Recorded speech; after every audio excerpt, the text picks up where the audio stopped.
नमस्कार, हामी तपाईँ समक्ष फेरि पनि प्रस्तुत भइसकेका छौँ दैनिक राशिफल लिएर 2082 साल माघ महिना 25 गते आइतबारका दिन सुरु गरौँ राशिफलतर्फ। मेष राशि, स्वास्थ्यमा सकारात्मक सुधार देखिनेछ। व्यापार तथा व्यवसायमा लाभको सम्भावना उच्च रहेको छ। वैदेशिक लगानी वा अन्तर्राष्ट्रिय सम्पर्कबाट फाइदा मिल्ने समय हो। सामाजिक एवं परोपकारी क्षेत्रमा तपाईँको योगदानको प्रशंसा रहनेछ।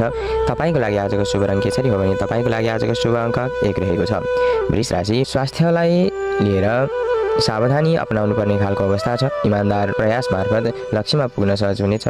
भौतिक सम्पत्ति विस्तारका सम्भावना बलियो देखिन्छ। शैक्षिक सफलता तथा प्रेम सम्बन्धमा नजिकको अनुभूति आजको विशेषता बन्नेछ। तपाईँको लागि आजको शुभ रङ हरियो हो भने तपाईँको लागि आजको शुभ अङ्क 3 रहेको छ।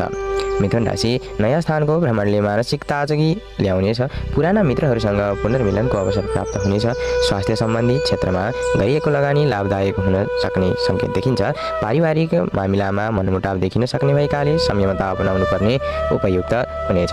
तपाईँको लागि आज शुभ अङ्क 3 रहेको छ भने तपाईँको शुभ रङ आकाशी कलर रहेको छ। कर्कट राशि, अवांछित आरोप वा गलत बुझाइको सामना गर्नुपर्ने सम्भावना छ। राजनीतिक गतिविधिमा विवादको सङ्केत देखिन्छ। सामाजिक क्षेत्रमा लगानी हाललाई टार्नु उचित हुनेछ। परिवारको साथ र समर्थनले मनोबल उच्च रहनेछ।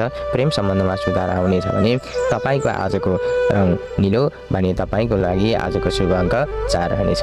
सिंह राशि, दीर्घकालदेखि रोकिएको कार्य सम्पन्न हुने सङ्केत छन्। सामाजिक प्रतिष्ठा बढ्ने समय हो, तर निर्णय क्षमतामा कमजोरी देखिन सक्छ, जसले पारिवारिक विवाद निम्ताउन सक्छ। शैक्षिक लगानीबाट लाभ मिल्नेछ भने राजनीतिक भेटघाटबाट चाहिँ उत्साह थपिने खालको योग रहेको छ। तपाईँको लागि आजको शुभ अङ्क 4 रहेको छ भने तपाईँको लागि आजको शुभ रङ पहेँलो रहेको छ।